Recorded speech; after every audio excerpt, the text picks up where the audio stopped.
So let us begin with what oceanography basically is all about. When you go deep inside, you will realize कि इनके अंदर भी बहुत सारी अलग अलग तरीके के लैंडफॉर्म्स प्रेजेंट हैं. ओशन की शेप कैसी है, अंदर क्या क्या सामान है, क्या क्या चीजें हैं इसके अंदर. जैसे आप पानी के अंदर जाते रहते हैं, प्रेशर इंक्रीज होता रहता है. So it is not feasible for lot of technological devices also to work. Obviously yes, अगर आप सबमरीन्स की बात करेंगे, सबमरीन्स की भी एक लिमिट होती है. और आप बोलोगे सर ये इतनी राइज है, इतना वर्टिकल टाइप प्लेटफॉर्म है, ये क्या है? मैं बोलूँगा बेटा ये जो यहाँ पे ग्रेडियंट है ना वो राइज हो रहा है. आपने ग्रैंड कैनियन कोलोराडो रिवर के द्वारा जो फॉर्म हो रखा है वो देखा होगा, जिसमें बड़े बड़े लार्ज स्केल कैनियंस फॉर्म हो रखे हैं. इसी तरीके के स्ट्रक्चर्स आपको ओशनिक रीजन है, वहाँ पे क्योंकि मिक्सिंग ऑफ वाटर बहुत हो रहा है तो टेम्परेचर कम हो सकता है. So this is how submarine barriers also contribute. तो unless and until you have a brief idea what is the order, you will not be able to remember और रिकॉल इन द एग्जामिनेशन. तो इस चीज का याद रखिएगा please. Hello aspirants, welcome to PW Only IAS. I am here Harpreet Singh with another lecture from the Physical Geography series. ये lecture oceanography का पहला लेक्चर है. इसमें हम बेसिक कॉन्सेप्ट्स ओशनोग्राफी के पढ़ेंगे, उसके बाद और एडवांस लेवल में नेक्स्ट लेक्चर में जाएंगे. तो let us begin with what oceanography basically is all about. हम ओशन के बारे में क्या पढ़ते हैं with respect to its topography, with respect to its temperature, with respect to its salinity initially, and then we'll go on to the advanced concepts in next lectures. Let's begin. First of all, ये Telegram account है. इस Telegram account में आप ये वाली PDFs along with lot of information regarding geography, anthropology optional, society and civil services preparation in general आप पा सकते हैं. Next, this is my Instagram account. You can connect to me personally over here also. Let's begin. The topic that we are going to deal in this particular chapter is bottom topography of the ocean and temperature and salinity ocean के बारे में. तो let's understand and consider how these topics are again so important for your civil services preparation, क्योंकि हर साल इसके ऊपर बार बार सवाल आता है, प्रीलिम्स में भी और मेंस एग्जामिनेशन में भी. तो लेट्स अंडरस्टैंड. अगर आपको हल्का सा मैं एक चीज दिखाऊं, ये मैप जो मैंने हैंडमेड भी बनाया था, आपने पहले भी देखा हुआ है इसको, जहां पे ये ग्रीन रंग से मैंने मार्क करा हुआ, this is basically referring to the continents. जो ये ब्लूज रंग से नजर आ रहा है, ये अगेन आपको मैसिव ओशंस वगैरह नजर आ रहे हैं, राइट?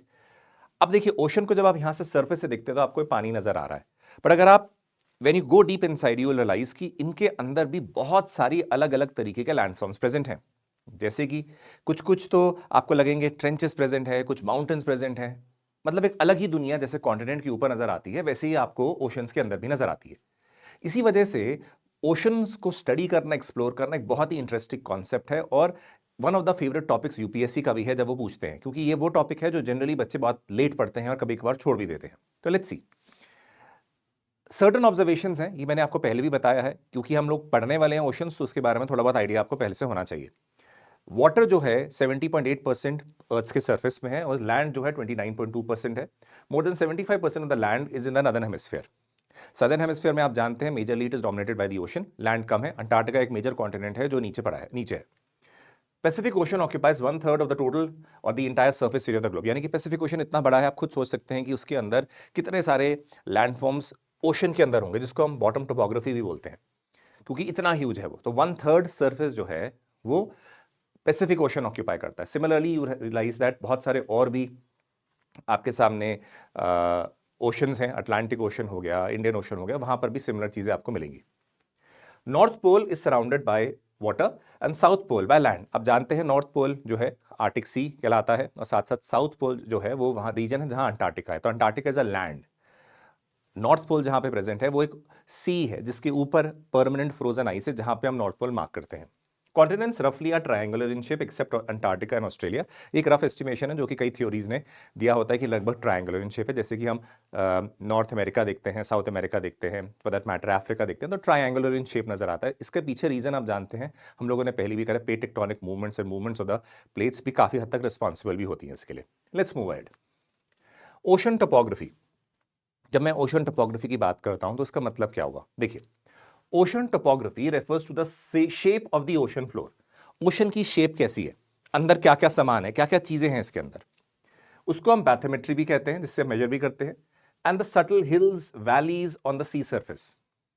तो यानी कि सी सबसरफेस, यानी कि जब आप लैंड को देखते हो, लैंड में आपको प्लेन भी प्लेटोज नजर आते हैं, प्लेन इलाके नजर आते हैं, हिल नजर आती है. इसी तरीके से कुछ चीजें ओशन के बॉटम में भी होंगी. उस चीज को हम ओशन टोपोग्राफी में स्टडी करते हैं. क्लियर? अब सेकंड चीज आई, मैंने बैथोमेट्री बोला था. बैथोमेट्री है क्या? It is a measurement of the ocean depth and charting the shape of topography of the ocean floor. ये क्यों इंटरेस्टिंग और इंपॉर्टेंट है समझिए। जो सरफेस ऑफ अर्थ है वहां तो आप घूम रहे हैं, प्रेजेंट है, हेलीकॉप्टर से जा सकते हैं, मेजर कर सकते हैं, देख सकते हैं, बट ओशन की डेप्थ बहुत ज्यादा है। Obviously you require specific devices. Technology जितनी एडवांस होगी उतनी अच्छी तरीके से आप उसको मेजर कर सकेंगे, कैलकुलेट कर सकेंगे। बट ये चीज क्यों इतनी इंटरेस्टिंग और इंपॉर्टेंट भी रही है, क्योंकि अगेन ओशन के जैसे आप पानी के अंदर जाते रहते हैं, प्रेशर इंक्रीज होता रहता है।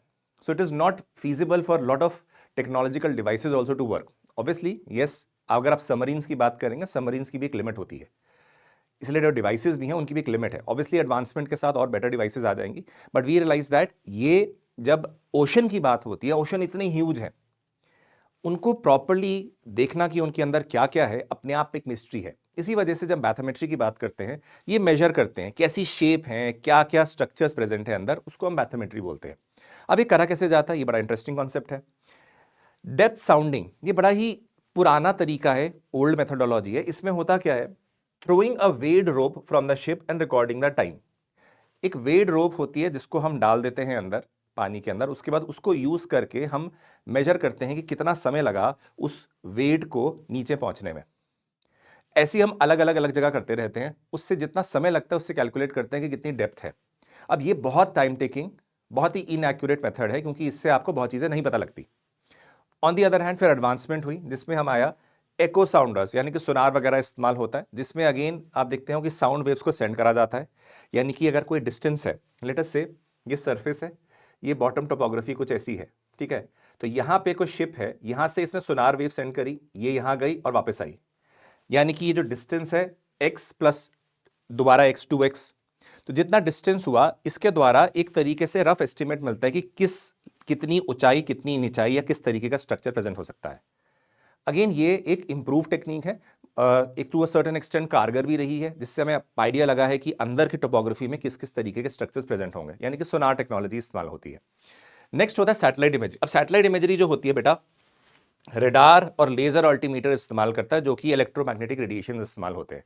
वो इलेक्ट्रोमैग्नेटिक रेडिएशंस बहुत ही एक्यूरेट मेजरमेंट देता है, जिस वजह से आज के टाइम में सैटेलाइट्स के द्वारा आपकी जो बॉटम टोपोग्राफीज वगैरह होती है बहुत एक्यूरेटली मेजर करी जा सकती हैं। So these are the advancement in technology, और आगे आगे बढ़ते रहेंगे और बेटर तरीके हम लोगों को पता लगेंगे।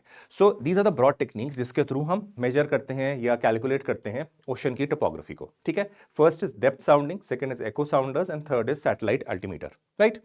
चलिए अब आते हैं मेजर ओशनिक रिलीफ फीचर्स में। अब जब हम ये मेथड्स अलग अलग इस्तेमाल करते हैं तो हमको रियलाइज होता है कि ओशन के अंदर दो ब्रॉड कैटेगरीज में हम उनके रिलीफ स्ट्रक्चर्स को या टोपोग्राफिक स्ट्रक्चर्स को या इन फीचर्स को डिवाइड कर सकते हैं। मेजर जो बहुत लार्ज स्केल में, बड़े नंबर में भी और साथ साथ बड़े साइज में भी प्रेजेंट है। On the other hand if you realise कि कुछ और माइनर है जो again to a certain number उतने इंपॉर्टेंट नहीं है बट अगेन प्रेजेंट होते हैं। So major are the important ones जो ओशन की टोपोग्राफी में प्रेजेंट है। Let us see which are the major ones. देखिए जब मैं यहां पे बात कर रहा हूं, ये समझ लीजिए कॉन्टिनेंटल क्रस्ट है, ये ओशनिक क्रस्ट है, क्लियर। और अब अच्छी तरह से जानते हैं कि बहुत सारी डिपोजिशंस वगैरह हो रही होती हैं, तो just extension of the continent is ये वाला पार्ट जिसको हम कॉन्टिनेंटल शेल्फ बोलते हैं, जो पानी के अंदर ही होता है, बहुत कम डेप्थ वेरी कर सकती है, few metres to few hundreds of metres also. ये पार्ट होता है कॉन्टिनेंटल शेल्फ। उसके बाद जब कॉन्टिनेंटल शेल्फ खत्म होता है तो इसको कॉन्टिनेंटल ब्रेक भी बोलते हैं। इसके नीचे एक स्लोप आती है, बहुत ही स्टीप स्लोप होती है, इसको बोला जाता है कॉन्टिनेंटल स्लोप। देन लास्ट में कई जगहों में आगे हो सकता है कॉन्टिनेंटल स्लोप ही आगे जा रही हो, बट कई बार देखा गया है कि एक और स्ट्रक्चर प्रेजेंट होता है या लैंडफॉर्म प्रेजेंट होता है जिसकी स्लोप रिलेटिवली कम हो जाती है in comparison to the continental slope, तो उसको बोला जाता है कॉन्टिनेंटल राइज। कॉन्टिनेंटल राइज, ये जो प्लेन आपके सामने नजर आ रहा है इसको डीप सी प्लेन या एब्सिल प्लेन भी बोला जाता है। इनमें से ये और आगे ट्रेंचेस भी आता है। ये सारे जो हैं ये एक मेजर ओशनिक रिलीफ फॉर्म्स के बारे तरह माना जाता है। अब ये डायग्राम जो हैंडमेड बनाया गया है, ये आप अपने एग्जाम में बनाएंगे तो आपको नंबर भी अच्छे मिलेंगे, और साथ ही साथ याद रखिएगा कि मैंने हर डायग्राम हैंडमेड बनाया है, इसी वजह से बनाया ताकि आप इस एग्जामिनेशन में इन डायग्राम्स को इस्तेमाल करें और नंबर को गेन कर पाएं। याद रखिए ज्योग्राफी में अगर डायग्राम्स एंड मैप्स प्रेजेंट नहीं है तो you will not get the marks at all, आपको मिनिमल मार्क्स मिलेंगे। जहां पे अगर आप कोई आंसर लिखें और आपने कोई डायग्राम नहीं बनाया लेकिन डिस्क्रिप्शन प्रॉपर लिख दिया, कहानियां पूरी लिख दी हैं, you might get late us से आउट ऑफ 10 3 मार्क्स, 3.5 मार्क्स, क्योंकि एग्जामिनर जो चेक कर रहे हैं वो पिछले 30-40 साल से बच्चों के ज्योग्राफी के पेपर्स चेक कर रहे होते हैं and they like the diagrams and maps to be present. उसी जगह किसी और बच्चे ने डायग्राम लेबल करा है, प्रॉपरली लिखा है, शायद उसी बच्चे को 6 नंबर मिल जाए, क्वाइट पॉसिबल। सो इसलिए ज्योग्राफी में खासकर for that I would advise you use maps and diagrams in other subjects also. जो भी जीएस का हो, आपका ऑप्शनल का हो, उसमें जरूर इस्तेमाल करिए। सो इसी को डायग्राम को दिमाग में रखते हुए हम आगे चलते हैं। फर्स्ट चीज हम पढ़ रहे हैं कॉन्टिनेंटल शेल्फ। अब कॉन्टिनेंटल शेल्फ याद रखिएगा, these are the extended margins of each continent occupied by relatively shallow sea और गल्फ। यानी कि कॉन्टिनेंट्स के एक तरीके से एक्सटेंशंस हैं, और ये याद रखिएगा ये ऑक्यूपाइड बाय शैलो सी, यानी कि ये जो पार्ट है आप खुद देख लीजिए पानी के अंदर ही है, ठीक है ना, पानी के अंदर ही है। देखो यहां पे ये जो ब्लू है ये वाटर का लेवल दिखा रहा है, ओशन का, ये अंदर ही है, और ये extended margin of the continent है। It is the shallowest part of the ocean. Shallowest क्यों है? क्योंकि देखिए जस्ट यहां पे अब आप देखते हो कि ये वाला वो पार्ट है, जब आप जैसे जैसे आगे जाते रहेंगे ओशन में डेप्थ बढ़ती रहेगी।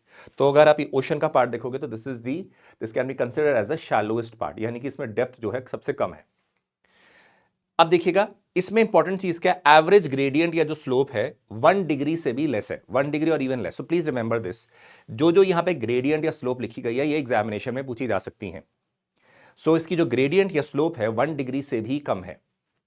Typically ends at a very steep slope called the shelf break. याद रखिए ये जो पॉइंट है जहां पे ये ब्रेक होता है, जहां पे कॉन्टिनेंटल स्लोप स्टार्ट होती है, उसको शेल्फ ब्रेक या कॉन्टिनेंटल ब्रेक भी बोला जाता है, ये याद रखिएगा। Next, so this is the shelf break.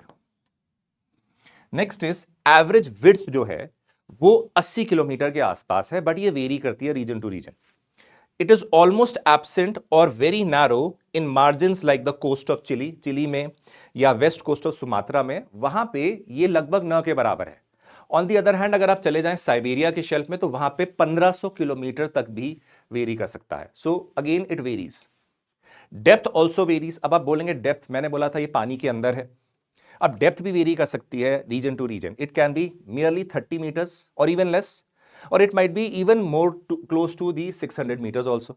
सो ये चीज इसलिए इंपॉर्टेंट है आपको बताना, क्योंकि एग्जामिनेशन में जब ये सवाल आता है they can put the statements that the depth can vary from 300 to 600 metres. आप एग्जाम में सोचेंगे अरे 600 मीटर इतना लंबा हो ही नहीं सकता, ये तो बिल्कुल नजदीक होता है। नहीं, इसीलिए याद रखिएगा कि एनसीईआरटीज में, स्टैंडर्ड बुक्स में खासकर, जहां पे एनसीईआरटी और स्टैंडर्ड बुक्स डिफर करती हैं, I use the NCERT, please remember, because UPSC उसको मानेगा।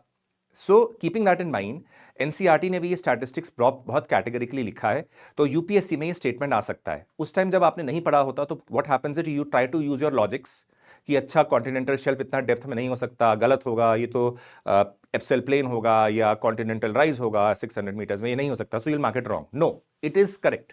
That is why remember there are certain facts and things that you should keep in mind.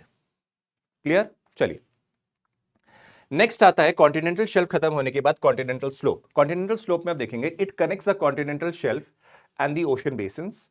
It begins where the bottom of the continental shelf sharply drops and steep slope. यानी कि जैसे continental shelf खत्म होता है, इसको shelf break बोलते हैं, इस पॉइंट को, इस वाले पॉइंट को, यहां से एकदम स्टीप स्लोप आती है, इसको बोला जाता है continental slope. Gradient of the slope is 2 degree से 5 डिग्री तक। यानी कि आप देखते हैं पिछले वाले में 1 या 1 से डिग्री से कम था स्लोप, यहां पे 2 से 5 डिग्री की स्लोप है, तो यानी कि काफी ज्यादा है। Depth of the slope region varies between 200 to 3000 metres, तो यानी कि काफी ज्यादा है ये। Slope boundary indicates the end of the continent.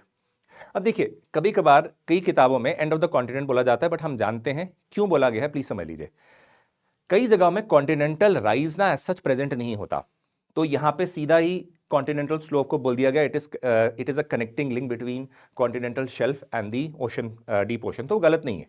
पर जहां पे कॉन्टिनेंटल राइज प्रेजेंट होता है तो वो लिंकिंग हो जाता है between continental slope and the deep ocean plain. So इसलिए कोई स्टेटमेंट इसमें गलत नहीं होगा, दोनों चीजें सही हैं depending upon the condition, right. So यहां पे slope boundary indicates the end of continent. Canyons और ट्रेंचेस जो होती है वो यहां पे प्रेजेंट होती है। अभी सबमरीन कैनियंस आपको मैं दिखाऊंगा तो आपको नजर में आएगा कि किस तरीके से ये वर्क करता है और कैसे प्रेजेंट होता है, वी विल सी दैट। चलिए नेक्स्ट आता है कॉन्टिनेंटल राइज। अब देखिए कॉन्टिनेंटल शेल्फ के बाद कॉन्टिनेंटल स्लोप, कॉन्टिनेंटल स्लोप के बाद अब जो स्लोप का ग्रेडियंट है वो कम हो गया है, तो इसको बोला जाता है कॉन्टिनेंटल राइज। देखिए अब कई लोग सोचेंगे sir what is the reason कि इसको राइज बोला गया। यहां पर तो शेल्फ है, स्लोप है, राइज क्यों है ये? इस वजह से अगर आप इसको देखें, आप प्लेन से जब इस तरफ मूव करो, समझ लो, आप समझ लो मैंने आप सब लोगों को एक पूरा एक प्रेशर सूट वगैरह ओशन में पहना दिया और मैं आप सब लोगों के साथ चल रहा हूं ओशन फ्लोर में, हाइपोथेटिकली, और चलते चलते आप आगे देखते हो कि रिलेटिवली प्लेन है और यहां पे आपको एक राइज या प्लेटफॉर्म ऐसा स्लोप में नजर आ रहा है। बोलोगे सर ये इतनी राइज है, इतना वर्टिकल टाइप प्लेटफॉर्म है, ये क्या है? मैं बोलूंगा बेटा ये जो यहां पे ग्रेडियंट है ना वो राइज हो रहा है, यानी कि दो स्टेटमेंट कॉन्टिनेंटल राइज बोल दिया गया इस वजह से। ठीक है, चलिए। It is a type of sea floor feature that consists of gentle slope of sediments from the deep ocean to the continental slope. तो यानी कि sediment deposition होता है। तो यहां पे आप याद रखिएगा कि gentle slope है, obviously the slope is not as continental slope जो कि बहुत ही ज्यादा gradient है जिसका, formed from the sediments of rivers, streams carrying from the land to sea.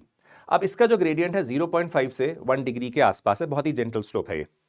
इसमें आप देखेंगे it merges with abyssal plain. ये वाला जो प्लेन है इसको एबिसल प्लेन बोलते हैं, ये डीप ओशन प्लेन बोलते हैं, इसके साथ मर्ज हो जाता है। Common in regions where there is high sediment supply. अब देखिए, जिन रीजन्स में सेडिमेंट्स का सप्लाई काफी ज्यादा होता है वहां पे chances of the continental rise form होना ज्यादा होता है, क्योंकि these are basically sediments deposition only. अब देखिएगा यहां पे जहां पे सप्लाई ज्यादा होगा वहां पे ज्यादा चांसेस हैं इसके फाउंड होने के। So this thing should be kept in mind. Next आता है डीप सी प्लेन। अब ये वाला जो आपको पिंक रंग में नजर आ रहा है ये तो क्रस्ट हो गई, इसके ऊपर का पार्ट जो हो गया ये है एबिसल प्लेन और डीप सी प्लेन। अब it is also known as abyssal plain and are underwater plains of the deep ocean floor. जैसे कि आप नदर्न प्लेन्स वगैरह या great plains of North America देखते हैं, वो भी प्लेन है क्योंकि लगभग टोपोग्राफी है वो प्लेन होती है, इस वजह से उसका नाम प्लेन रख दिया गया। यहां पर भी ये रीजन है जो एक रिलेटिवली प्लेनर है। अब देखिएगा, they are found at the depth of 3000 to even 6000 metres. They are flat areas of the ocean floor with a gradient well below 0.1 degree 1 degree। तो यानी कि इसका gradient बिल्कुल न के बराबर है। one of the most plainest regions of the world जो है, अगर मैं surface and continent and ocean topography दोनों कंसिडर करूं तो एब्सल planes are one of the most plainest of the regions present on the earth, ocean plus continent मिलाने के बाद। They are formed by the spreading of the sea floor and melting of the lower oceanic crust। आपने शायद देखा होगा कि ये जो प्लेन है, आप प्लीज समझिएगा, यहां पे ये जो फॉर्म हुआ है ये इस वजह से फॉर्म हुआ है क्योंकि आप जानते हैं कि डाइवर्जिंग प्लेट्स जो हैं वो मूव करी जा रहे हैं, नए ओशन फ्लोर्स फॉर्म हो रहे हैं, ये आप जानते हैं। एक चीज, दूसरा साथ साथ डिपोजिशन हो रहा है। डिपोजिशन ऑब्वियसली मरीन सेडिमेंट्स वगैरह का होता है जिसकी वजह से प्लेन और बढ़ता रहता है। तो ये चीज आपको समझनी पड़ेगी, हम आगे भी आपको बताएंगे। So these are found by the spreading of the sea floors. हमने ऑलरेडी सी फ्लोर स्प्रेडिंग का कॉन्सेप्ट पढ़ा हुआ है। तो यानी कि उसका जो स्ट्रक्चर है, bottom structure of the abyssal plain, वो सी फ्लोर स्प्रेडिंग के द्वारा फॉर्म हो रहा है क्योंकि नए नए कोस्ट जो ओशनिक क्रस्ट बन रही है, बट उसके ऊपर जो डिपोजिशन हो रहा है वो मरीन डिपॉजिट्स के द्वारा हो रहा है। These things should be kept in mind. So these are the flattest and the smoothest regions of the world covered by marine deposits. Marine deposits तो है तभी तो प्लेनर या सेडिमेंट डिपॉजिट्स में ऐड हुए हैं, तभी इसको one of the flattest regions भी बोला जाता है।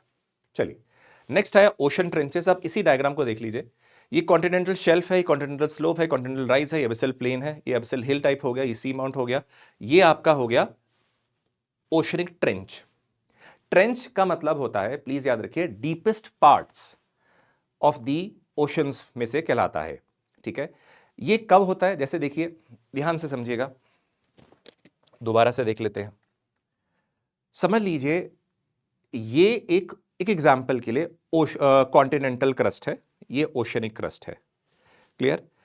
आपको मैंने बताया था प्लेट टेक्टोनिक्स थ्योरी में कि जोन सी भी प्लेट ज्यादा डेंस होती है, राइट? जोन सी प्लेट ज्यादा डेंस होती है, वो सबडक्ट होती है लाइटर प्लेट के नीचे। अगर कन्वेंशनली देखेंगे तो आप जानते हैं कि oceanic crust is more dense then the continental crust, you know that.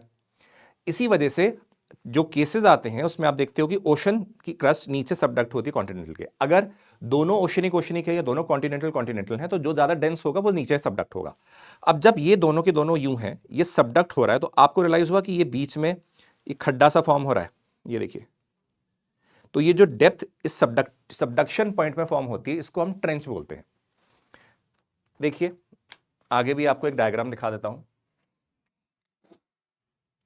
इसको देखिए, just give me a minute.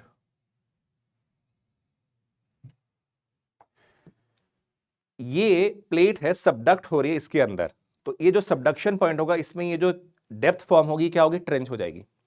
ये प्लेट टेक्टोनिक्स के हिसाब से है, ये हम ऑलरेडी कर चुके हैं, बट इसको हम ओशनोग्राफी में पढ़ रहे हैं, so I am explaining you this. तो ओशनिक ट्रेंच आपको पता है कि कैसे हो रहा है, ये एक चीज पता लग गई, ये डायग्राम हो गया। These are the deepest parts of the oceans. They are relatively steep sided narrow basins, यानी कि बहुत स्टीप साइड है, ठीक है ना, क्योंकि सबडक्शन जोन्स हैं, वहां पे बहुत डेप्थ हो सकती है, बहुत ज्यादा भी डेप्थ हो सकती है, थाउजेंड्स ऑफ मीटर्स भी हो सकती है। They are they are some 3 to 5 kilometers deeper than the surrounding ocean floor. You can just imagine the depth. They are formed due to the subduction of one tectonic plate beneath the other tectonic plate. ये अभी मैंने आपको diagram के अंदर दिखाया कि ये एक प्लेट जो है वो ये है, इसके अंदर सबडक्ट हो रही है, सबडक्ट होने की वजह से ये जो पॉइंट जगह है जहां पे सबडक्ट हो रही है वहां पे एक नॉर्मल सरफेस से बहुत नीचे एक डेप्थ बन जाती है, जिसको हम ट्रेंच बोल सकते हैं। They are about 32 in Pacific ocean, 19 in Atlantic ocean and 6 in the Indian ocean. तो यानी कि बहुत सारी हैं, मेजर ऑब्वियसली, माइनर बहुत सारी, मेजर ये। सो this is something that you should keep in mind. Next आता है, ये थे मेजर आपके टोपोग्राफिक फीचर्स। अब माइनर जो छोटे मोटे बहुत सारे होते हैं, माइनर ओशनिक फीचर्स। अब देखिएगा, सी माउंट्स आपको नजर आ रहा है, सी माउंट ये वोल्केनिक ओरिजिन का होता है, बट अगेन इसके बहुत सारे कॉन्सेप्ट्स हो सकते हैं जिसकी वजह से ये स्ट्रक्चर तो फॉर्म हुआ है, बट ये पानी के अंदर है। इसको समझेंगे, इसकी पॉसिबिलिटीज भी क्या है, but let us see, understand what is this. It is a mountain with pointed summits rising from the sea floor but does not reach the surface of the ocean. यानी कि ये एक, ध्यान से समझ लीजिए, एक माउंटेन तरीके का जिसका पॉइंटेड टॉप है, बट ये ओशन सरफेस से बाहर, यानी कि ये ब्लू लाइन है, ये ओशन का सरफेस होकर उससे बाहर नहीं निकल रहा है। They are of volcanic origin, most of them are volcanic origin की वजह से होता है, and they can be 3000 to 4500 metre tall also, जो कि आप अगर सरफेस में देखेंगे तो बहुत ऊंचा हो जाता है, बट ओशन की अगेन अपने आप में ही बहुत डेप्थ होती है, खासकर पैसिफिक ओशन जैसे में, तो ये इतने टॉल होने के बावजूद भी पानी के अंदर ही है। Formation, often they form from volcanic activities associated with hotspot. So हमने हॉटस्पॉट्स जियोमॉर्फोलॉजी में पढ़ा था, तो जियोमॉर्फोलॉजी में जब हमने हॉटस्पॉट्स पढ़े थे उसकी वजह से भी कितनी बार ये जो आपके सी माउंट्स होते हैं वो फॉर्म हो जाते हैं, बट वो इतनी हाइट उनकी नहीं होती कि वो ओशन से बाहर निकल सके। दूसरा एक और चीज हो सकती है, they can also form due to submergence or erosion of the sea level change associated with volcanic island. समझ लीजिए कोई volcanic island है, या तो उसमें बहुत इरोजन हुआ, इरोजन होते होते होते होते वो पानी के अंदर सबमर्ज उस लेवल में आ चुका है, या लैंड जो था, जो नीचे लेटेस्ट से कोई टेक्टोनिक एक्टिविटीज हुई जिसकी वजह से सबमर्जेंस हो गया, सबमर्जेंस की वजह से वो जो आइलैंड था वो पानी के अंदर चला गया, इस वजह से क्या हुआ, वोल्केनिक ओरिजिन था जिसका, वो अंदर चला गया, जिसकी वजह से आपको नजर आता है कि ये पानी के अंदर है। So this is again known as seamount. अब सी माउंट के साथ एक इंपॉर्टेंट वर्ड आता है गर्ट्स। गर्ट्स वो होता है कि जिसका सी माउंट में ना ये फ्लैट नहीं है टॉप, अगर इसका टॉप फ्लैट कर दूं तो उसको गर्ट कहा जाएगा। तो these are flat top guyots, they show evidence of gradual subsidence throughout the stages to become flat top submerged mountains. Seamount और गर्ट में फर्क ये है कि गर्ट में जो टॉप है वो फ्लैट है, और ये जनरली देखा गया है कि इस वजह से हुआ है कि सबमर्जेंस यानी कि टेक्टोनिक एक्टिविटीज की वजह से there is submergence of the surf plate, जिस वजह से वो पानी के अंदर चला गया और उसका टॉप जो है it has been subjected to erosion, जिसकी वजह से वो टॉप जो है वो फ्लैट है। सो यानी कि अगर मैं यहां पे सी माउंट को यूं दिखा रहा हूं तो मैं यहां पे गर्ट को यूं दिखाऊंगा,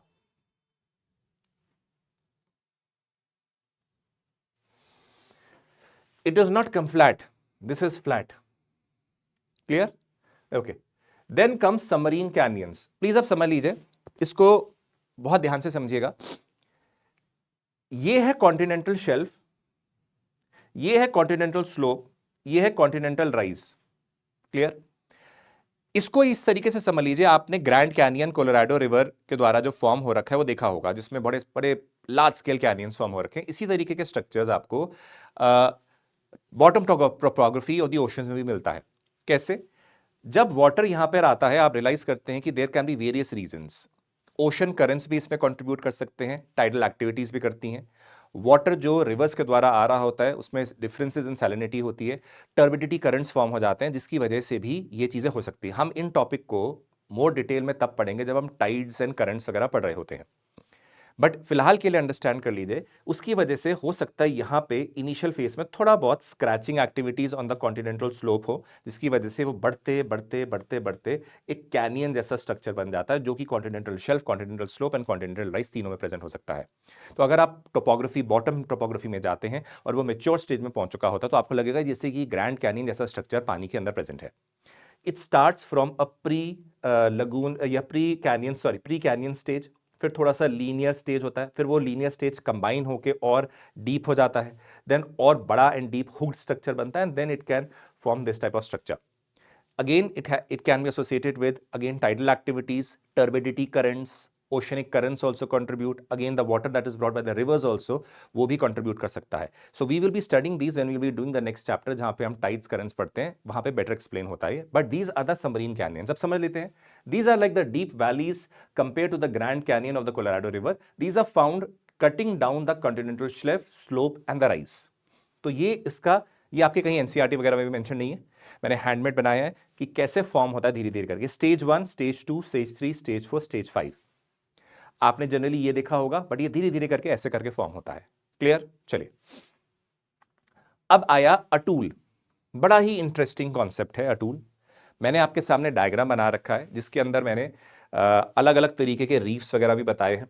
अब ये डायग्राम कंप्लीटली हैंडमेड है, तो आपके लिए बेस्ट है एग्जामिनेशन में ड्रॉ करने के लिए, क्योंकि बार बार एग्जाम में आता भी है सवाल। अब देखिए, अटूल पहली बात समझ लीजिए है क्या। देखो, these are low islands found in the tropical oceans consisting of coral reefs surrounding a central depression। यानी कि एक सेंट्रल डिप्रेशन है जहां पे पानी है और उसके आसपास एक रिंग लाइक स्ट्रक्चर फॉर्म हो रखी है, जिसमें आइलैंड जैसी चीज नजर आ रही है, जैसे ये जो रीफ के द्वारा फॉर्म हो रखे हैं, ठीक है, कोरल रीफ के द्वारा। जैसे यहां पे दोबारा समझ लीजिए, a ring shaped coral reef enclosed bye a lagoon in the middle of N ocean basin. तो यहां पे आप क्या देखते हैं कि ये अटूल हो जाता है, इसलिए बहुत सारे आइलैंड्स हो जाते हैं, बीच में पानी से अब भरा हुआ है या लगून फॉर्म हो रखा है, this is known as an atoll. अब देखो ये फॉर्म कैसे होता है, प्लीज समझिए। इसमें हम लोग स्टेज वाइज करते हैं। पहले है stage 1, stage 1, stage 2, stage 3 and stage 4। समझिए, ध्यान से देख लीजिए। When we study this concept, you will realize one thing very clearly कि यहां पे coral reefs are underwater. पहले पता समझ लीजिए कोरल रीफ्स क्या होते हैं। Coral reefs are underwater structures made up of calcium carbonate and produce due to tiny animals called corals. आप जानते हैं कोरल्स की जो कैल्केरियस रिमेन्स होते हैं, जिसके द्वारा डिपोजिशन की वजह से कोरल रीफ्स फॉर्म होते हैं, राइट। अब ये कुछ टाइप्स के भी हैं, देख लीजिए, समझ लीजिए। ये एक स्ट्रक्चर है और ये नीचे उसका वॉल्केनिक ओरिजिन भी हो सकता है, कुछ भी हो सकता है। ऊपर जो एक्सपोज्ड पार्ट है वो आइलैंड नजर आ रहा है आपको। इसके आसपास जो रीफ डिपोजिशन होती है उसको फ्रिंजिंग रीफ बोलते हैं। ये बिल्कुल आइलैंड से लगभग जुड़ी हुई है। हो सकता है बीच में थोड़ा सा लगून हो, बहुत छोटा सा वाटर बॉडी हो, but generally attach to the surface, जो कि एक आइलैंड है। Grow directly from the shore, located very close to the land. Next होता है बैरियर रीफ, जहां पे इसका जो हो सकता है, देयर इज क्वाइट पॉसिबल कि धीरे धीरे करके जो आइलैंड है वो सबमर्ज हो रहा हो या वाटर लेवल राइज हो रहा हो, दोनों हो सकता है।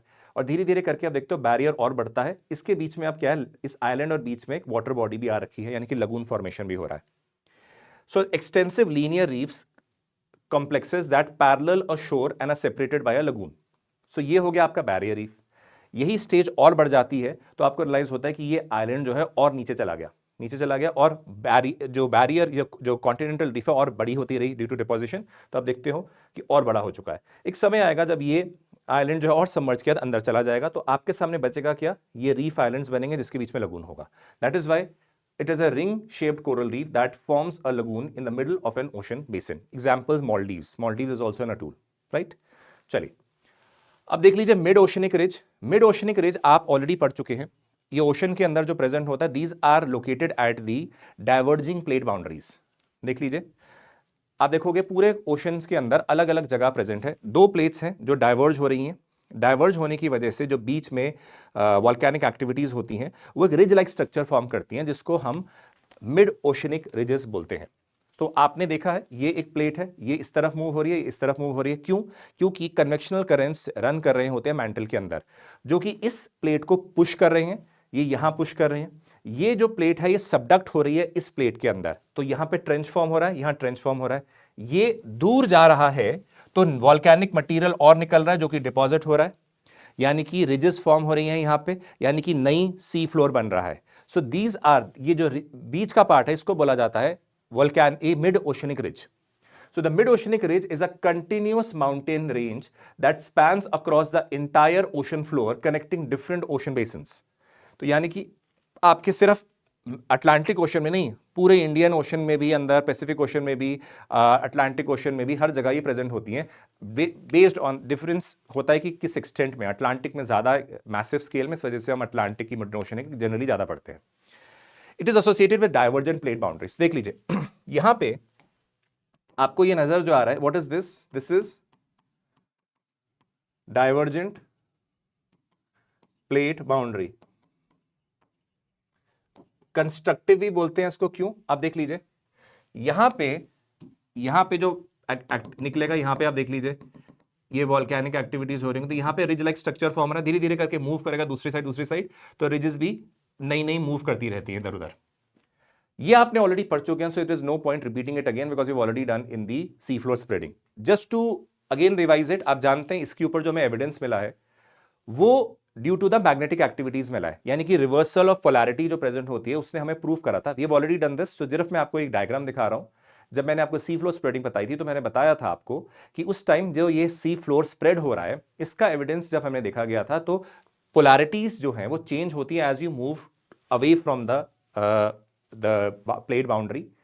और इससे रियलाइज हुआ था कि जिस टाइम में ये पोलैरिटी जो होती है वो डिपेंड करती है उस समय अर्थ की पोलैरिटी क्या है, रिवर्सल तो नहीं हुआ। That is why we saw कि ये इसका मतलब जो है एक तरीके से जो आपकी सी फ्लोर है वो स्प्रेड हो रहा है, मूव कर रहा है, and the volcanic material that comes out aligns itself to the magnetic field of the earth. इस वजह से रिवर्सल होता है। जब जब रिवर्स अर्थ की मैग्नेटिक फील्ड हुई है, यहां पर भी जब मैग्नेटिक मटेरियल निकला उसने भी अपने आप की पोलैरिटी रिवर्स करी है। तो इससे आइडिया लगा कि इसका मतलब ये स्प्रेड हो रहा है। So one of the evidences that you should know, because हमने कर लिया तो there is no point doing this again. Temperature of the ocean water, please understand करिएगा, बहुत सारे फैक्टर्स है जो टेम्परेचर इंफ्लुएंस करते हैं, एक एक करके हम थोड़ा सा समझ लेते हैं इसको। लैटिट्यूड, देखिए द एवरेज सरफेस टेम्परेचर जो है वो 27 डिग्री सेल्सियस है। अगर आप देखोगे टेम्परेचर जो होता है वो डिक्रीज होता रहता है जैसे जैसे आप लैटिट्यूड में ऊपर जाते रहते हैं। क्यों? क्योंकि वहां पे इंसुलेशन कम है। वहां पे अगेन इंसुलेशन कम होने के साथ साथ आप जानते हैं कि इंसुलेशन उतना नहीं होता, तो उस वजह से आपका जो टेम्परेचर होता है लैटिट्यूड्स में आप जानते हैं कि कम हो जाता है। डायरेक्ट इंसुलेशन जो इक्वेटर के आसपास ज्यादा मिलता है। So decrease of 0.5 degree celsius पर latitude and from 0 degree to poles, यानी कि हर आप लैटिट्यूड के ऊपर जाते रहते हैं तो 0.5 डिग्री सेल्सियस अप्रॉक्सिमेटली डिक्रीज होता है टेम्परेचर, यानी कि जो ऊपर के इलाके होंगे वो ठंडे होंगे। Next comes ocean currents. अब ओशन करंट्स का काम क्या होता है? अब ये याद रखिएगा, वार्म ओशन करंट्स जो होंगे वो एक रीजन का टेम्परेचर कम करेंगे, ठीक है। वार्म ओशन करंट्स क्या करेंगे? जैसे अगर आप रियलाइज करोगे जो गल्फ स्ट्रीम या नॉर्थ अटलांटिक ड्रिफ्ट होती है वो अटलांटिक ओशन के नदन पार्ट को गर्म वाटर सप्लाई करती है वहां पे, तो वहां का जो टेम्परेचर है रिलेटिवली गर्म हो जाता है। So this is why, so warm और cold current change the temperature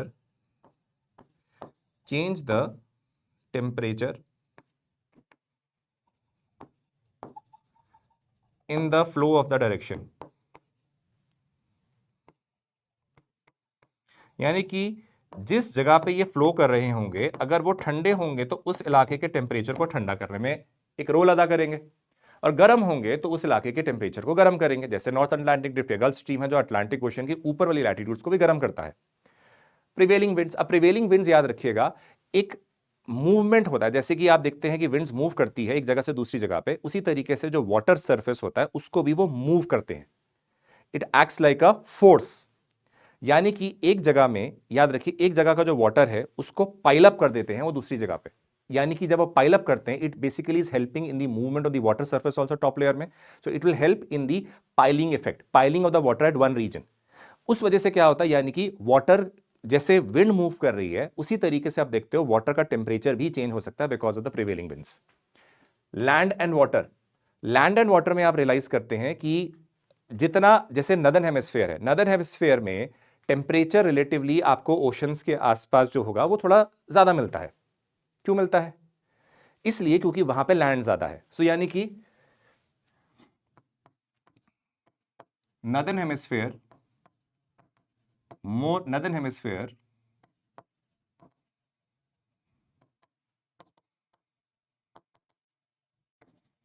जो ओशंस हैं उनका हायर टेम्परेचर है। क्यों है हायर टेम्परेचर? इस वजह से हायर टेम्परेचर है क्योंकि वहां लैंड ज्यादा है, तो लैंड भी वाटर को हीट कर रहा है, हीट प्रोवाइड कर रहा है in comparison to the southern hemisphere. Axial tilt का मतलब क्या हुआ कि कुछ रीजन जो होंगे उसको इंसुलेशन, समझ लीजिए, आप ये समझ लीजिए कि during the time of summers the tropic of cancer is experiencing during the summer solstice, it is experiencing direct sunrays. तो उस रीजन में उस समय डायरेक्ट सनरेज मिल रही होंगी। On the other hand the southern part जो ऑफ द अर्थ जो होगा उसको डायरेक्ट सनरेज नहीं मिलेंगी, तो यानी कि इंसुलेशन ज्यादा मिलने की वजह से वहां पे हीटिंग ज्यादा होगी। So axial tilt is again related to the insulation. Insulation जहां ज्यादा होगी वहां का टेम्परेचर बढ़ेगा। इंसुलेशन मोर तो temperature is more.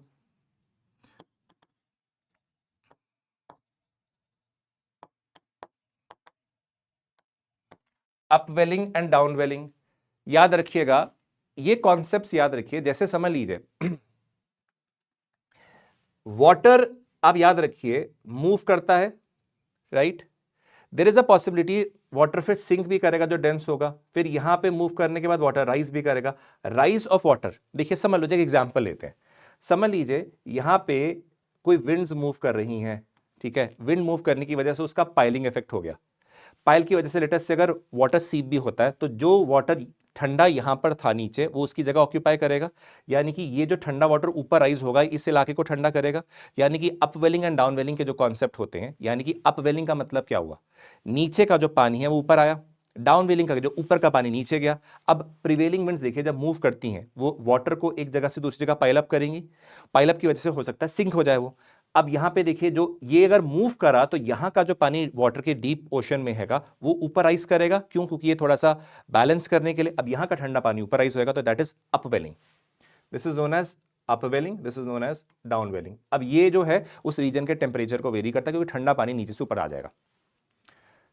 Special variation again ये डिपेंड करेगा जैसे कि लैंडलॉक स्ट्रक्चर है या नहीं। जैसे मेडिटेरेनियन सी जो है, ठीक है, लेट अस से एग्जांपल लैंडलॉक्ड और नॉट। अब मेडिटेरेनियन सी जो है वो क्यों इतना गर्म है, रिलेटिवली गर्म है? मेडिटेरेनियन सी वार्मर क्यों है अटलांटिक ओशन से? क्यों? क्योंकि वो एक लैंडलॉक्ड स्ट्रक्चर है, इस वजह से ज्यादा गर्म है। तो यानी कि स्पेशल वेरिएशंस जो होते हैं वो भी इसमें कंट्रीब्यूट करते हैं। सबमरीन बैरियर्स हो सकता है, लेट अस अज्यूम यहां पे एक स्ट्रक्चर है इस तरीके से। अब यहां पे हो सकता है टेम्परेचर जो है लेट अस अज्यूम 10 डिग्रीज है, बट यहां पे हो सकता है इसकी बराबरी में 27 डिग्रीज है। क्यों? क्योंकि ये लैंड जो स्ट्रक्चर है, ये लेट अस से सबमरीन बैरियर, ये इसको हीट प्रोवाइड कर रहा है। तो इसी लेवल में 27 डिग्री सेल्सियस इसके अंदर हो सकता है, बाहर हो सकता है 10 डिग्री सेल्सियस हो। तो barrier can be responsible for accumulating heat in a region, जिसकी वजह से टेम्परेचर उसके अंदर राइज हो सकता है जहां पानी उसके अंदर होता है, in comparison to let us से जो ओशनिक रीजन है वहां पे, क्योंकि मिक्सिंग ऑफ वाटर बहुत हो रहा है तो टेम्परेचर कम हो सकता है। So this is how submarine barriers also contribute. Vertical temperature variation हल्का सा देख लीजिए, मैं आपको सिर्फ एक डायग्राम दिखा रहा हूं। ये एक लेयर होती है टॉप लेयर, ये होती है थर्मोक्लाइन लेयर, नेक्स्ट होती है deep water layer. 3 layers, layer 1, layer 2, layer 3। ये जो है दिखा रहा है टेम्परेचर का फॉल, ये क्या है? डेप्थ। ये है आपका टेम्परेचर का डिक्रीज होना, ठीक है? ये टेम्परेचर का इंक्रीज होना, ये टेम्परेचर का डिक्रीज होना। क्लियर? और आप देखते हो धीरे धीरे करके इस ऊपर लेयर में तो इतनी वेरिएशन नहीं है, बट थर्मोक्लाइन की लेयर है जिसमें एकदम से टेम्परेचर गिरता है जब आप वर्टिकली अंदर जाते हैं, और फिर इस वाले लेयर में उतना ज्यादा चेंज नहीं होता। अब इसी को एनालाइज करते हैं वर्टिकल डिस्ट्रीब्यूशन में। देखिए temperature structure of ocean over middle and low latitude को मेजरली यहां डिस्क्राइब करा गया, वो भी समझेंगे क्यों। अपर लेयर जो है ये top layer represents the warm oceanic water, it is about 500 meters thick, 500 meters thick है अप्रोक्सीमेटली। और टेम्परेचर अगेन इंसुलेशन होता है वाटर की, जो सनलाइट से जो वाटर मिल रहा है आप रियलाइज करेंगे कि काफ़ी इनको सन इंसोलेशन डायरेक्टली मिल रही है। इंसोलेशन डायरेक्टली मिलने की वजह से टॉप लेयर जो होता है उसका टेम्परेचर काफ़ी राइज हो जाता है। अब यहां पे आप देखोगे 500 मीटर थिक है अप्रोक्सीमेटली, देखो वेरी कर सकता है, 500 मीटर थिक है और temperature ranging between 20 to 25 degree celsius. तो यानी कि इस ऊपर वाले जो रीजन है ये अपर लेयर है। लिख लेते हैं, what is this, this is the upper layer. अब ये जो अपर लेयर है, क्योंकि इसमें सन रेस का डायरेक्टली इंसोलेशन जो है आ रहा है, तो ये हीट कर रहा है। हीट होने की वजह से इसका टेम्परेचर ज्यादा है, 20 से 25 डिग्री सेल्सियस भी हो सकता है। Then it is in the tropical region this layer is present throughout the year but in the mid latitudes is developed only during the summer season। ये इंटरेस्टिंग है। जो जो आपके ट्रॉपिकल रीजन है वहां पे इंसोलेशन ऑलरेडी बहुत ज्यादा होती है, तो ऊपर का जो लेयर है वो फॉर्म हो ही रखी होती है पूरा साल। पूरा साल क्यों? क्योंकि पूरे साल में उनको हीट काफी मिल रही है, इंसोलेशन काफी मिल रही है। ऑन दी अदर हैंड, आप हायर लैटिट्यूड्स में जब जाते हो तो during the time of winter वहां तो ऊपर की लेयर काफी ठंडी होगी, तो वहां तो टेम्परेचर ये 20-25 नहीं होगा, बहुत कम होगा। इसलिए वहां पे ये लेयर मिड लैटिट्यूड्स में सिर्फ समर में फॉर्म होती है, जब आइस मेल्ट हो सकती है या टेम्परेचर बढ़ जाता है, या फॉर दैट मैटर इंसोलेशन की वजह से टेम्परेचर राइज हो जाता है। That is why this top, remember this top layer is found in the tropical region through out the year, क्योंकि वहां पूरा साल ही लगभग सनरेज प्रॉपरली मिल रही होती हैं। बट मिड लैटिट्यूड्स या अपर लैटिट्यूड्स जो है वहां पे सिर्फ समर ड्यूरेशन के टाइम में अपर लेयर होती है, क्योंकि देखो विंटर्स के टाइम में तो ये ऑलरेडी बड़ा ठंडा होगा, ये ठंडा होगा तो इतनी यहां पे समझ लीजिए ये 20-25 डिग्री की जगह ये ऊपर की लेयर ही 8 डिग्री की है, तो फिर आपको ज्यादा फर्क नहीं पड़ेगा, यूं हो जाएगा वो। दैट इज वाई ये हमने क्यों बोला कि अगर आप इसको समझ रहे हैं तो ये समझिएगा, या तो ये इक्वेटोरियल या ट्रॉपिकल रीजन में थ्रू आउट द ईयर चलेगा, मिड लैटिट्यूड में ड्यूरिंग द समर मंथ्स या समर सीजन, क्योंकि उस टाइम पे इंसोलेशन प्रॉपर्ली आ रही होगी और टेम्परेचर राइज होगा यहां का, तभी आपको ये चीज 20 डिग्री के आसपास या 22 डिग्री के आसपास मिलेगा। क्लियर? नेक्स्ट लेयर आती है थर्मोक्लाइन। अब ये है क्या? Thermocline layer. देखिए ये बड़ी इंटरेस्टिंग लेयर है। इस लेयर इसलिए इंटरेस्टिंग है क्योंकि यहां पे बहुत रैपिड रेट में टेम्परेचर जो है फॉल होता है। Second layer is called the thermocline layer, lies below the first layer and it is a transitional layer. Transitional layer क्यों है? टॉप अपर लेयर और जो बॉटम लेयर है, जो डीप लेयर है, उसके बीच की लेयर है। It is a transitional zone between the upper and the lower ocean water masses. Thermocline layer extends between the depth of 500 meter से 1000, यानी कि 500 से 1000 मीटर के बीच में ये रेंज है जहां पे टेम्परेचर एकदम से डिक्रीज होता है। तभी आप देखो यहां पर ये टेम्परेचर के 20 डिग्री थोड़ा बहुत कम हुआ, एकदम से टेम्परेचर कम होके जब तक 1000 की डेप्थ में आप आए टेम्परेचर लगभग देखिए 5 डिग्री या 4.5 डिग्री के आसपास हो चुका है यहां पर। It is characterized by rapid decrease in temperature with depth. So ये चीज आपको याद रखनी है। नेक्स्ट आती है लोअर लेयर। अब लोअर लेयर जो है यहां से नीचे तक, जब तक आपकी डेप्थ लास्ट में खत्म होती है ओशन टोपोग्राफी, वहां तक।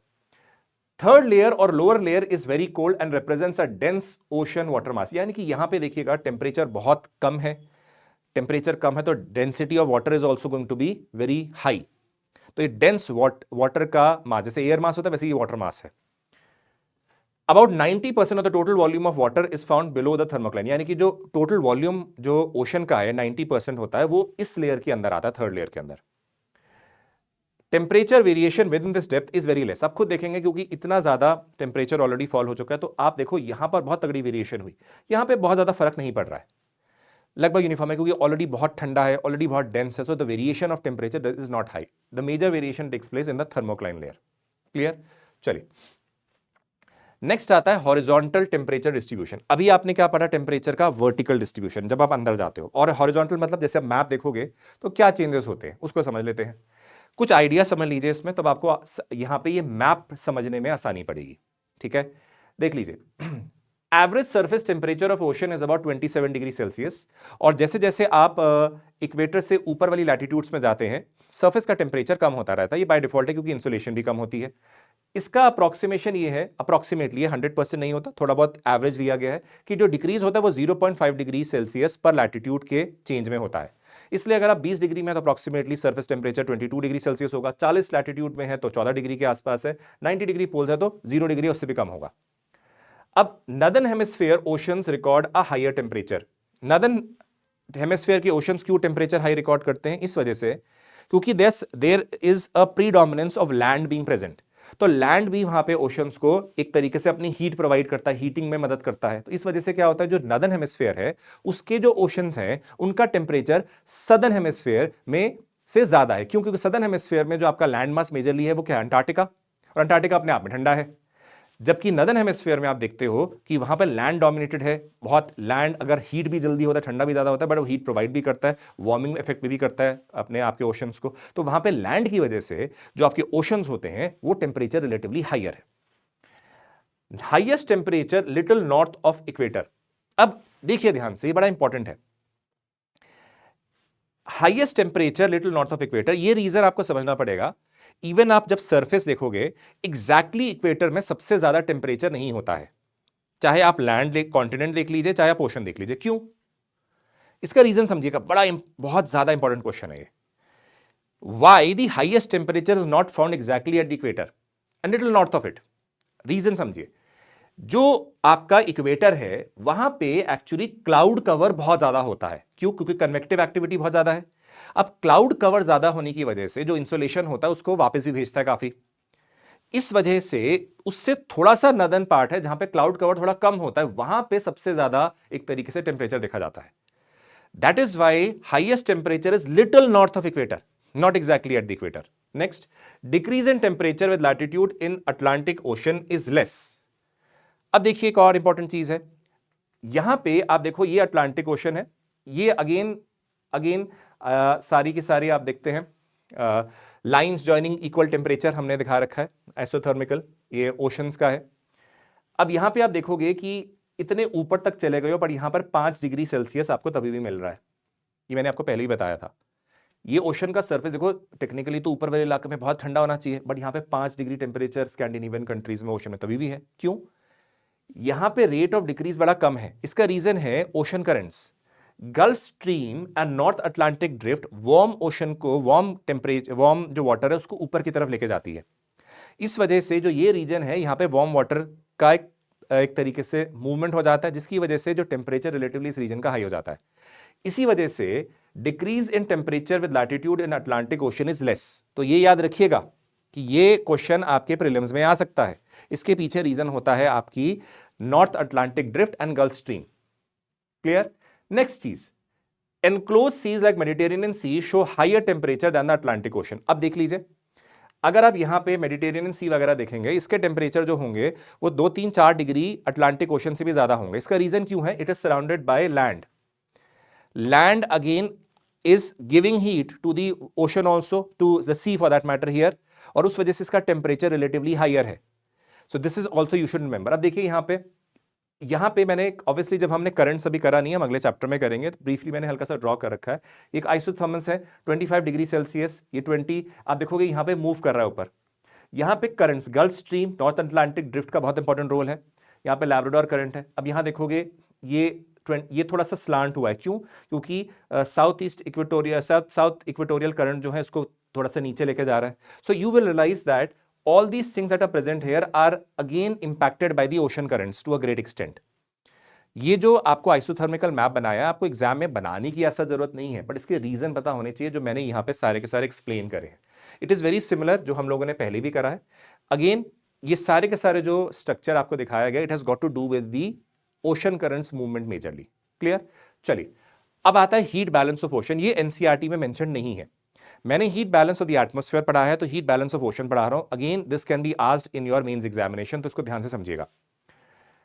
जैसे हमने एटमॉस्फेयर में करा था हीट बैलेंस, वैसे ओशन में कर रहे हैं। कुछ चीजों की वजह से हीट गेन हो रही होगी, कुछ चीजों की वजह से लूज हो रही होगी, तो उसका बैलेंस है। हीट एडिशन टू ओशन कैसे होता है?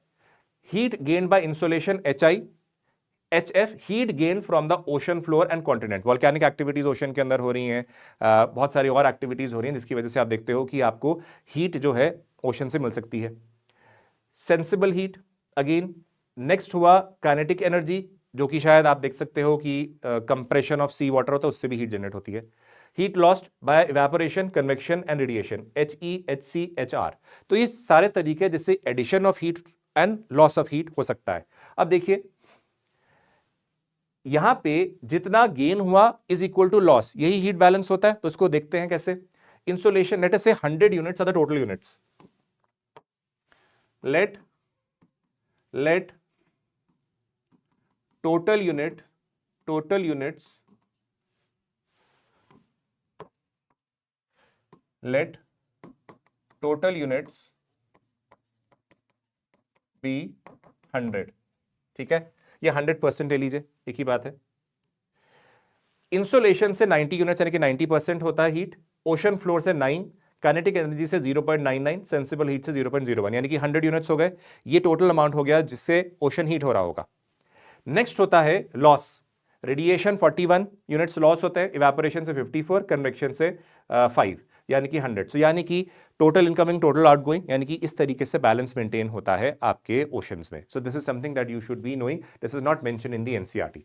Salinity of the ocean. अब सैलिनिटी आप देखते हैं, आपको लगता है कि ये वैसा हो गया जैसे नींबू पानी आप पी रहे होते हैं घर में, वैसा नहीं है। ठीक है, आप जो नॉर्मली पीते हैं उसमें NaCl होता है, बट ओशनिक वाटर के अंदर सिर्फ NaCl के अलावा बहुत सारे और सॉल्ट्स होते हैं। Clear? So it is not simply NaCl। इस वजह से आपको ये जानना जरूरी है उसके अलावा कौन से और सॉल्ट भी प्रेजेंट होते हैं। ये बहुत इंपॉर्टेंट है क्योंकि this can be asked in your examinations. अब सैलिनिटी को जब हम रिप्रेजेंट करते हैं, बड़ा इंपॉर्टेंट है इसको समझना। जब मैं परसेंटेज की बात करता हूं तो मैंने समझ लीजिए 40% बोला, यानी कि आउट ऑफ 100 हो गया। यानी कि अगर 40% अगर मैं लिख रहा हूं, 40% लिख रहा हूं, तो ये क्या हुआ 40 आउट ऑफ 100। ये परसेंटेज के साइन में आपने देखा होगा यू और एक ये साइन होता है, राइट। बट अगर मैं सैलिनिटी पढ़ता हूं तो आप रियलाइज करोगे कि मैं सैलिनिटी में इस तरीके के सिंबल लगाऊंगा, 2 डॉट लगाऊंगा।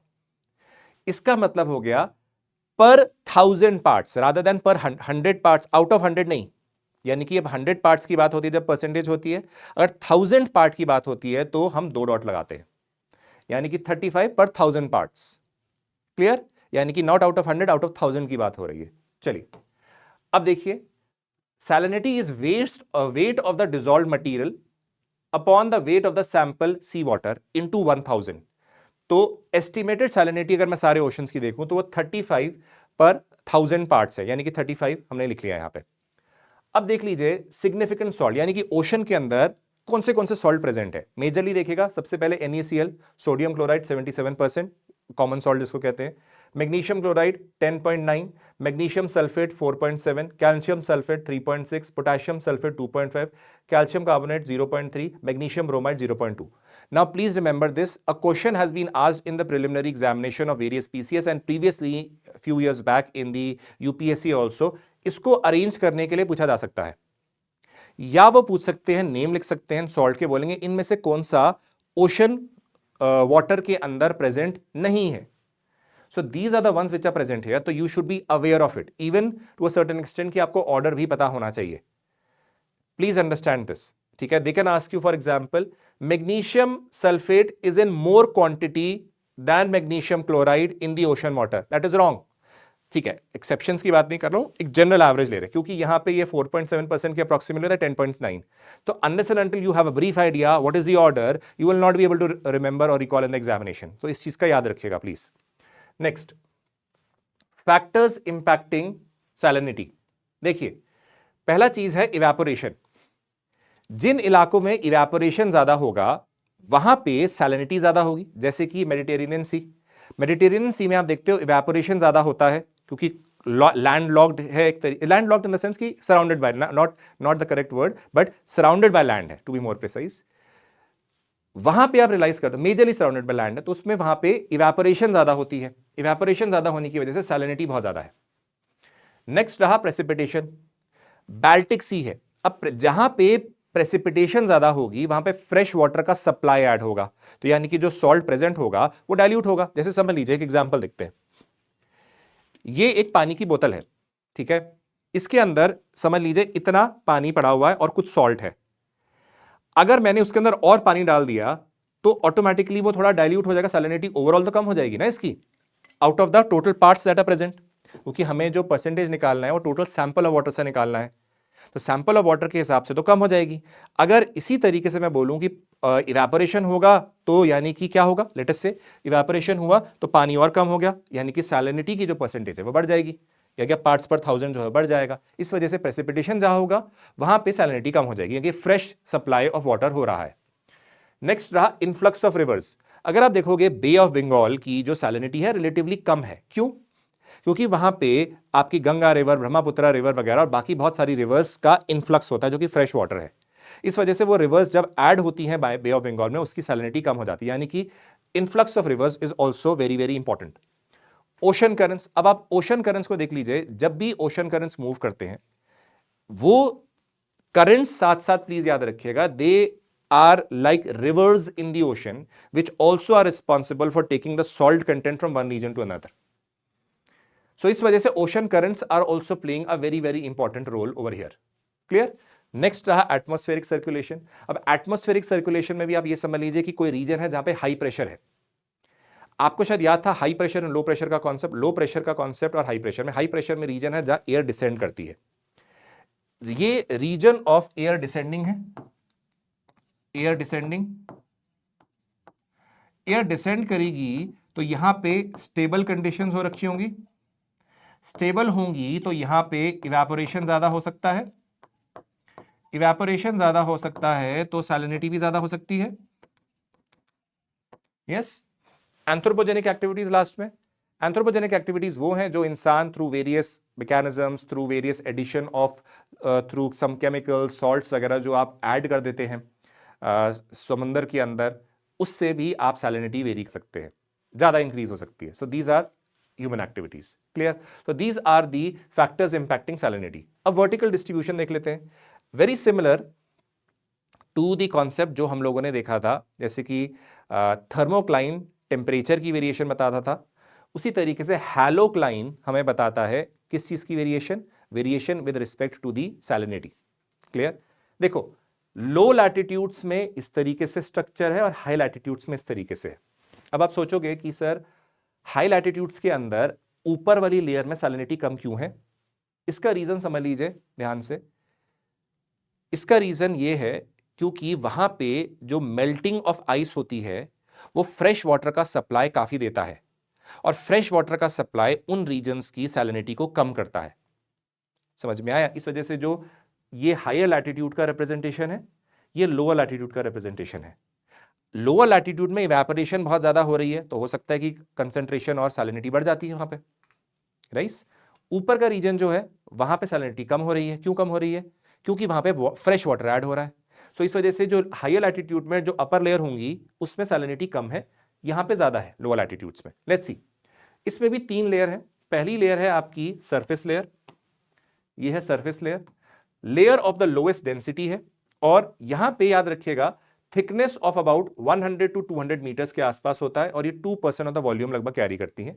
Density is liable to temporal variation होता है। और यहां पे आप एक चीज समझ लीजिए, यहां पे व्हाट वी सी इज, इस चीज को समझ लीजिए। फर्स्ट, जो आपके ऊपर वाली लेयर में लो लैटिट्यूड्स हैं, लो लैटिट्यूड्स है, they have greater density, that is approximately 37 parts per thousand, but higher latitudes have less. High latitudes have close to approximately 33 parts per thousand. Why? The reason is that this region is dominated by intense evaporation. Intense evaporation. This evaporation tends to increase the salinity. On the other hand, high latitudes are the regions where influx of fresh water happens. Influx मतलब नया जो ice melt हो रही होती है वो fresh water है, वो ऐड हो रहा है, तो सैलिनिटी कम होगी overall. So influx of fresh water, influx of fresh water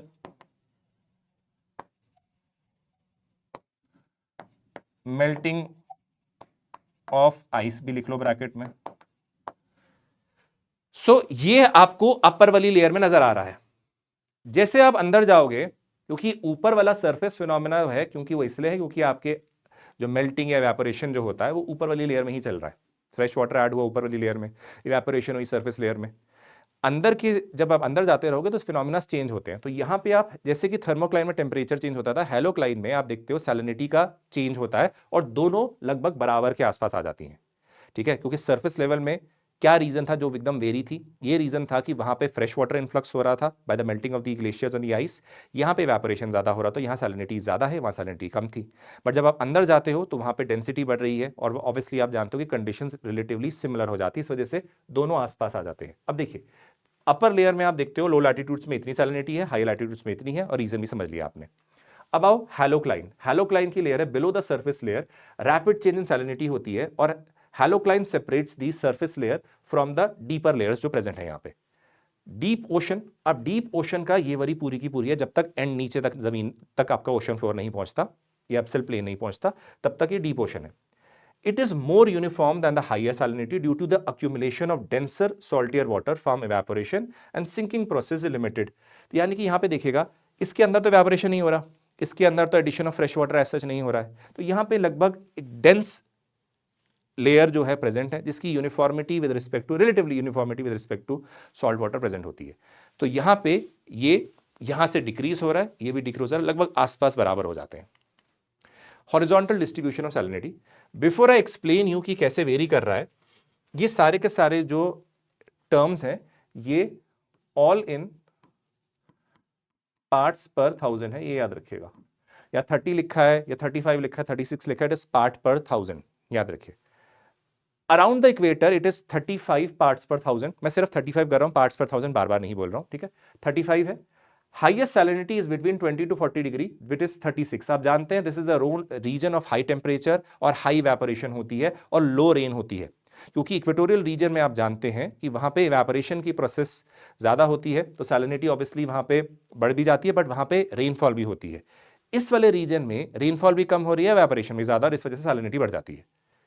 average salinity in 10 to 30 degree south जो है वो 35 प्रेजेंट के आसपास है।